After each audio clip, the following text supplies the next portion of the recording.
जलपरी लोक में बहुत समय पहले क्यारा, काव्या और करिश्मा नाम की 3 जलपरी बहनें रहती थीं। वो तीनों जलपरी लोक में ही रानी परी के महल में रहती थीं, क्योंकि वो तीनों रानी जलपरी की भतीजियां थीं। इसीलिए रानी जलपरी उन तीनों से बहुत प्यार भी करती थी। क्यारा और काव्या जलपरी दिल की बहुत अच्छी थी और सबके साथ हमेशा मिलकर रहती थी। लेकिन करिश्मा जलपरी बहुत घमंडी और गुस्सैल थी। वो किसी से ठीक से बात भी नहीं करती थी।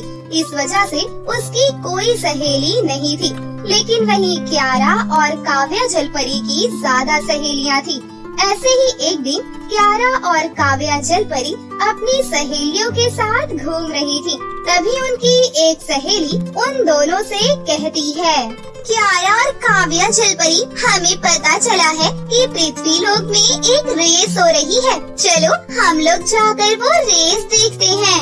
हाँ, मैंने भी सुना है कि पृथ्वी लोक के सबसे अच्छे दौड़ने वाले लड़के उस रेस में हिस्सा लेने वाले हैं। अपनी सहेलियों की बात सुनकर क्यारा और काव्या जलपरी को भी पृथ्वी लोक की रेस देखने का मन करने लगा। लेकिन वो रानी जलपरी के बारे में सोचकर अपनी सहेलियों से बोलती हैं, ठीक है, हम वहाँ जा तो सकते हैं, लेकिन उससे पहले हमें रानी माँ से पूछना पड़ेगा, नहीं तो वो गुस्सा करेंगी। हम रानी माँ से पूछे बिना कहीं पर नहीं जा सकते। फिर काव्या और क्यारा जलपरी की बात मानकर वो और उनकी सहेलियां रानी जलपरी के पास चली गयी। वहाँ जाकर उन्होंने रानी जलपरी को सब कुछ बताया। उनकी बातें सुनकर रानी जलपरी उन सब से बोली, ठीक है, तुम लोग घूमने जाओ, लेकिन वहाँ ज्यादा देर न ठहरना। पृथ्वी में कुछ बुरे लोग रहते हैं। वो लोग अपने फायदे के लिए जलपरियों का नुकसान करते हैं। रानी माँ, आप फिक्र मत कीजिए, हम जल्दी ही वापस आ जाएंगे। इतना बोलकर क्यारा और काव्या जलपरी अपनी दोनों सहेलियों के साथ पृथ्वी लोक पर घूमने चली जाती है। पृथ्वी लोक पहुंचकर वो चारों अपना रूप बदल लेती हैं और रेस देखने के लिए पहुंच जाती है। रेस देखकर चारों जलपरियों को बहुत मजा आ रहा था। उस रेस में सूरज और संजय नाम के 2 भाई फर्स्ट आए। उन भाइयों को देखकर क्यारा और काव्या जलपरी को बहुत अच्छा लगा, तो क्यारा और काव्या जलपरी उन दोनों भाइयों के पास उनसे मिलने गयी। हाय सूरज और संजय, कॉन्ग्रेचुलेशन, आपने रेस जीती। ये देखकर हमें बहुत अच्छा लगा। हमने कभी किसी को इतना तेज दौड़ते हुए नहीं देखा। दोनों जलपरी बहनों की बात सुनकर सूरज और संजय को भी बहुत अच्छा लगा और फिर उन चारों के बीच में बहुत अच्छी दोस्ती हो गई। उसके बाद से वो चारों छुप छुप कर मिलने लगे। कुछ दिनों में ही उनकी दोस्ती प्यार में बदल गई। ऐसे ही एक दिन सूरज और संजय काव्या और क्यारा जलपरी से कहते हैं, क्यारा और काव्या, इतने दिन हो गए, हम चारों को एक साथ कितना अच्छा लगता है। तो हम दोनों भाई चाहते हैं कि तुम दोनों हम दोनों से शादी कर लो। लेकिन तुम लोगों ने हमें अपने गांव या घर वालों के बारे में कुछ भी नहीं बताया।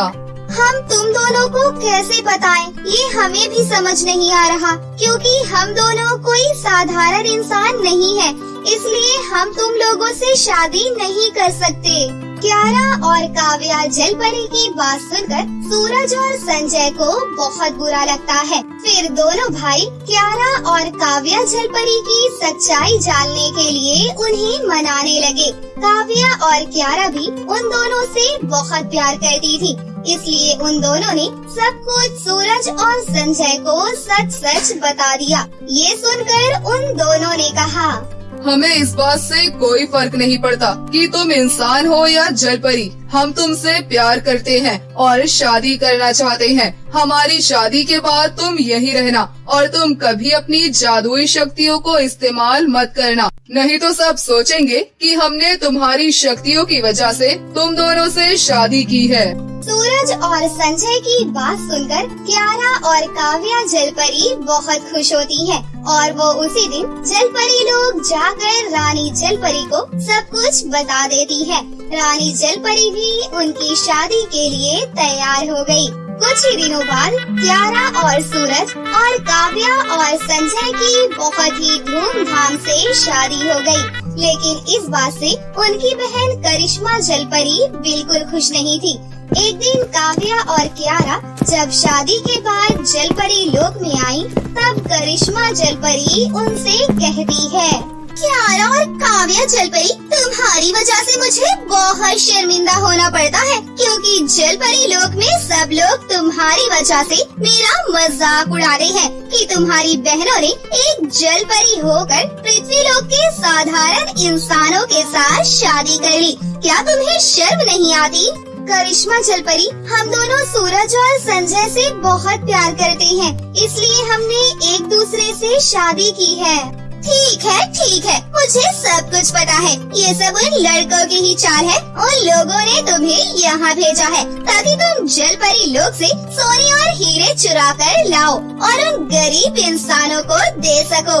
ये तो तुम बिल्कुल गलत कह रही हो। हमने कभी ऐसा सोचा भी नहीं था। तुम ऐसा बोल रही हो तो फिर आज के बाद से हम कभी जलपरी लोक नहीं आएंगे और फिर कभी अपनी शक्तियों को इस्तेमाल भी नहीं करेंगे। ये कहकर क्यारा और काव्या जलपरी वहाँ से चली जाती है। देखते ही देखते ऐसे ही कुछ साल निकल गए। क्यारा, काव्या जलपरी और सूरज और संजय एक साथ बहुत खुश थे। लेकिन दोनों जलपरी बहनें अब कभी भी जलपरी लोक में नहीं आती जाती थी और उन्होंने अपनी बहन करिश्मा जलपरी से भी कभी भी मिलने की कोशिश नहीं की। कुछ दिनों बाद दोनों जलपरी बहनें गर्भवती हो गयीं और इस वजह से सूरज और संजय और दोनों जलपरी बहनें बहुत खुश थीं। एक दिन दोनों भाई क्यारा और काव्या जलपरी से कहते हैं, बहुत देर हो गए, हम कहीं पर घूमने नहीं गए। चलो आज हम कहीं बाहर घूमने चलते हैं। सूरज और संजय के कहने पर दोनों जलपरी तुरंत ही तैयार हो जाती है। तो सूरज और संजय दोनों जलपरी बहनों को लेकर एक नदी के किनारे घूमने जाते हैं। वहाँ जाकर चारों एक नाव में बैठकर नदी में घूमने लगे।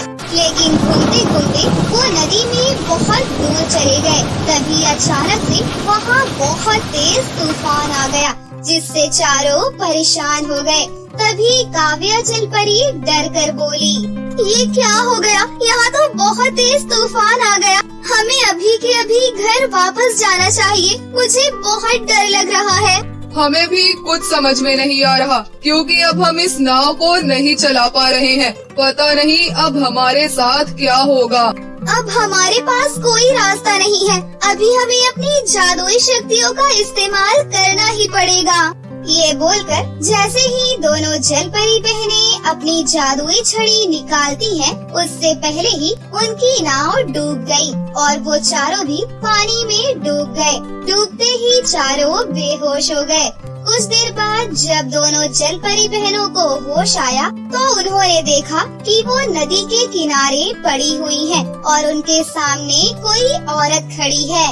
कौन हो तुम? क्या तुमने ही हमारी जान बचाई है? और हमारे पति भी हमारे साथ में थे, वो कहाँ पर हैं? हमें उन्हें बचाना पड़ेगा।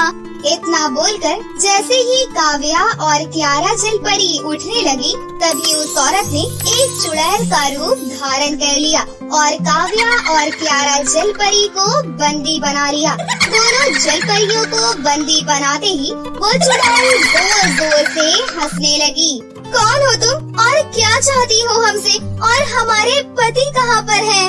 इतना बोलकर दोनों जलपरी बहनें अपने आप को छुड़ाने की बहुत कोशिश करने लगी। लेकिन तभी वो चुड़ैल क्यारा और काव्या जलपरी के पास आई और बोली, मैं रंभा चुड़ैल हूँ। जब से तुम दोनों इस गांव में शादी करके आई हो, तब से मैं तुम्हारा पीछा कर रही हूँ। मैं तो बस तुम दोनों के गर्भवती होने का इंतजार कर रही थी। अगर मैं शैतान को 2 गर्भवती जलपरी की बलि चढ़ाऊंगी तो शैतान खुश होकर मुझे इतनी शक्ति देगा कि मैं इस दुनिया की सबसे शक्तिशाली चुड़ैल बनकर राज करूंगी। देखिए चुड़ैल जी, आप हमारे साथ ऐसा कुछ मत कीजिए। अब हम एक साधारण इंसान बनकर रहते हैं। आप प्लीज हमें छोड़ दीजिए। और आपने हमारे पतियों को कहाँ पर रखा है?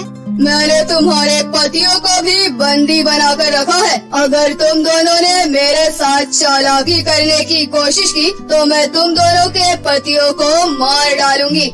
इसलिए अब मैं जो कहूँगी तुम दोनों वही करो। पति की धमकी देकर चुड़ैल ने क्यारा और काव्या जलपरी को बंदी बनाकर एक गुफा के सामने लेकर गई और बोली, अब मैं तुम दोनों की बलि चढ़ाकर शैतान को खुश करूंगी। फिर मुझे इतनी शक्तियाँ मिलेंगी कि मैं सभी को अपना गुलाम बना पाऊंगी। ये कहकर उस चुड़ैल ने चुटकी बजाई और उस चुड़ैल के हाथ में अचानक एक बड़ी सी तलवार आ गई। चुड़ैल वो तलवार लेकर जैसे ही दोनों गर्भवती जलपरी बहनों को मारने गई तो अचानक से वहाँ पर एक बहुत तेज रोशनी होती है और चुड़ैल के हाथ से वो तलवार भी गिर गई। और जब कुछ देर बाद वो रोशनी कम हुई तब दोनों जलपरी बहनों ने देखा कि उस चुड़ैल के सामने उनकी बहन करिश्मा जलपरी खड़ी है।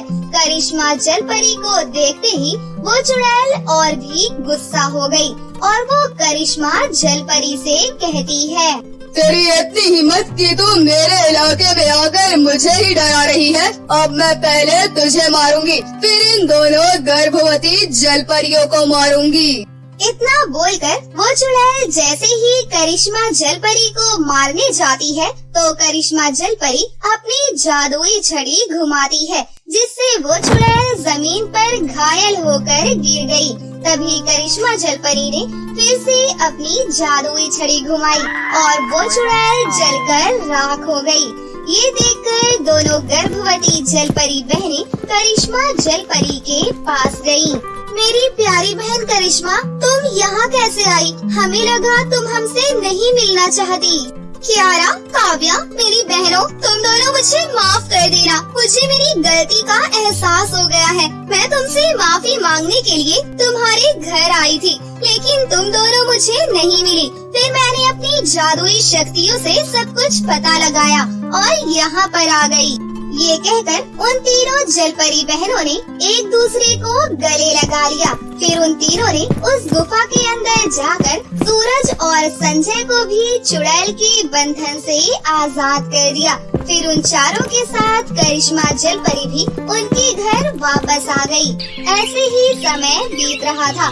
फिर काव्या जलपरी ने कुछ दिनों बाद एक नन्ही सी बेटी को और क्यारा जलपरी ने एक प्यारे से बेटे को जन्म दिया। अब उन पांचों की खुशी का कोई ठिकाना नहीं रहा। इस खुशी से खुश होकर करिश्मा जलपरी भी अपनी दोनों बहनों के साथ वहीं पर हंसी खुशी से रहने लगी।